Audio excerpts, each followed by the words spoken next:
सुजीत झा मेरे सहयोगी जुड़ गए हैं तमाम जानकारी के साथ। शशि भूषण हमारे साथ जुड़े हुए हैं, रोहित सिंह हमारे साथ है और साथ ही हिमांशु मिश्रा हमारे साथ जुड़े हुए हैं। लेकिन सबसे पहले सुजीत आपका रुख करते हैं, क्योंकि लंबे समय से आपने मतदान का कवरेज किया है, आपने कई सालों में सरकार बदलते हुए देखा है। इस बार क्या संकेत मिल रहे हैं? अगर बिहार में रिकॉर्ड तोड़ वोटिंग हुई है, वो भी पहले चरण में, तो इससे क्या संकेत दिख रहे हैं, एंटी इनकम्बेंसी के या प्रो इनकम्बेंसी के? देखिए, ये आप देखिए, जो सबसे ज़्यादा जो वोट हुआ था आज से 25 साल पहले 62% 2000 में, वो भी चुनाव हम लोगों ने देखा है। और उससे पहले 95 में भी 90 से ज़्यादा वोटिंग हुई थी। दोनों में आप देखें तो सरकार बदली नहीं थी। 95 में लालू यादव पूर्ण बहुमत के साथ आए थे और 2000 में भी लालू यादव कांग्रेस के साथ मिलकर उन्होंने राबड़ी देवी की सरकार बनाई थी। तो ये क्राइटेरिया कोई मतलब ये नहीं है कि ज़्यादा वोटिंग हुआ तो एंटी इनकम्बेंसी की जहाँ तक बात है, तो हम लोगों ने जो कवरेज किया है इस बार, जहाँ जहाँ भी गए हैं, हमारे संवाददाता जहाँ जहाँ गए हैं, कहीं से भी मतलब ज़्यादातर तो मुख्यमंत्री के खिलाफ ही लोग बोलते हैं। लेकिन इस बार इस प्रकार आश्चर्यजनक तरीके से हम देख सकते हैं कि कोई मुख्यमंत्री के खिलाफ या नीतीश कुमार के कामकाज को लेकर किसी ने सवाल नहीं उठाए। विपक्ष को छोड़ दे तो आम जनता की बात करते हैं। तो ये एक तरह से देखिए, जब बदलाव की हवा आती है ना, तो पूरी तरह से ये एक फिजा में भी मतलब उस तरह की बात आती है। ये सही है कि इस बार वोटिंग ज़बरदस्त हुई है। इसके कई कारण है। एक कारण तो सबसे बड़ा कारण मुझे लगता है SIR है। SIR में बहुत सारे जो फर्जी वोटर थे या फिर जो जिनकी मृत्यु हो गई है वो कट गए, उसकी वजह से हुआ है। दूसरा है कि लोगों ने मताधिकार के अपने महत्व को समझा है और वो बाहर निकले हैं। मुजफ्फरपुर में देखिए, मुजफ्फरपुर के जो 10 विधानसभा हैं उसमें 8 में 70% से ज़्यादा मतदान हुआ है। बोचहा और मीनापुर में तो 76-77% तक चला गया है। मतलब सबसे ज़्यादा अगर कहें तो हम सुना करते थे बंगाल में 80, 85, 82% मतदान, तो 77% मतदान हुआ है मीनापुर में। तो वहाँ अगर कह लीजिए तो स्थानीय जो विधायक हैं जो RJD के हैं या फिर बोचहा में भी RJD के हैं, तो कहने का मतलब ये नहीं है कि वो उनके खिलाफ वोट दे रहे हैं। एग्रेशन दोनों तरफ से है और कुछ पॉकेट्स में तो मुझे लगता है कि सरकार के खिलाफ भी वोट पड़े हैं। जैसे कि सारण का मुझे जो जानकारी मिल रही है, सारण जो क्षेत्र है जिसमें सारण हो गया, गोपालगंज हो गया, सिवान हो गया, उस क्षेत्र में महागठबंधन की पकड़ मजबूत हुई है। तो शाहबाद में जो बक्सर है, भोजपुर है, तो वहाँ रिटेन किया NDA ने। उसी प्रकार से जो कोसी का इलाका है जहाँ मधेपुरा में भी NDA का प्रदर्शन अच्छा बताया जा रहा है। सहरसा में भी उसी प्रकार से है, जो पहले जो स्थिति थी वही स्थिति रहने वाली है। तो कुल मिलाकर देखा जाए तो वोटिंग परसेंटेज बढ़ा है, लेकिन हम ये नहीं कह सकते कि ये बदलाव के लिए है। ये दोनों तरफ से एग्रेशन है। और जो एक महिलाओं को लेकर है, आप देखिए महिलाओं की काफ़ी लंबी कतार देखी गई थी और दोनों तरफ से, एक तरफ 10,000 रुपये जो महिला रोजगार के लिए सरकार ने दिया है और दूसरी तरफ 30,000 का वादा है कि हम सरकार में आएंगे तो 1 साल में 30,000 देंगे।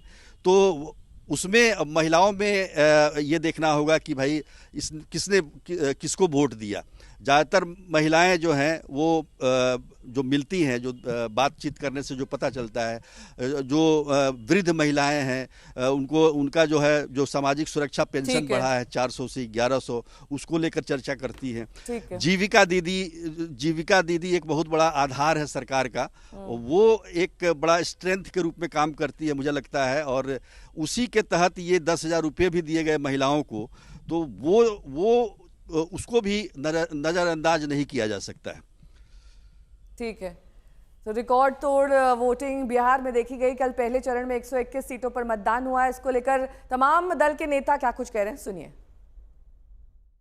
यही असेसमेंट है कि पिछले 30 साल में सबसे ज़्यादा पोलिंग ये दिखाता है कि बिहार में बदलाव होने जा रहा है। 14 तारीख को नई व्यवस्था बनने जा रही है। पूरी तरह से उत्साह है। डबल इंजन की सरकार पर लोगों का विश्वास है और फिर से NDA का भारी बहुमत से सरकार बनेगी। पहले चरण का मतदान और जिस तरीके से रुझान आ रहे हैं, हम लोगों की अपनी सीटें, गठबंधन की तमाम सीटें इसमें एक बात तय है, एक बात स्पष्ट है और रत्ती भर इसमें कहीं कोई शंका नहीं है। और मैं इसलिए कतई नहीं बोल रहा कि मैं इस गठबंधन का हिस्सा हूं।